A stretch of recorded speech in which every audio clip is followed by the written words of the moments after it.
নমস্কার বন্ধুরা, বরুলি মাছের চচ্চড়ি কে না খেতে ভালোবাসে। মাছগুলো লবণ হলুদ দিয়ে ভেজে নিচ্ছি পরপর। আমার একবার হয়ে গেল, এখন পরের বার ভেজে আমি একটা পাত্রে রেখে দিলাম। ওই তেলের মধ্যে কালো জিরা এবং কাঁচা লঙ্কা ফোড়ন দিলাম, আর কিছুটা টমেটো কুচি দিলাম। তারপর ওর মধ্যে আলু, বেগুন, পেঁয়াজ কেটে দিয়ে দিলাম। লবণ হলুদ যেটুকুনি দরকার দিলাম, আর লঙ্কার গুঁড়োর বদলে আপনারা কাঁচা লঙ্কা বাটাও দিতে পারেন, বা কাঁচা লঙ্কা চিড়ে বেশি করে দিবেন। একটু ভাজা হলে 10 মিনিটের জন্য ঢেকে দিলাম।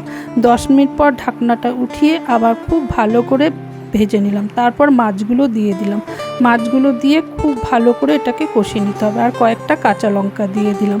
আবার 5 মিনিটের জন্য ঢেকে দিলাম। মাছগুলো সিদ্ধ হয়ে যাবে এবং মশলাগুলো গায়ে লাগবে। তারপর আমি এটাকে আবার ভালো করে শুকিয়ে নিব। এক ফোঁটা যেন জল না থাকে, আর আমি এক ফোঁটাও জল দিই না। তরকারির মধ্যে যেটুকুনি ছিল সেটুকু। দেখুন কি সুন্দর হয়ে গেল।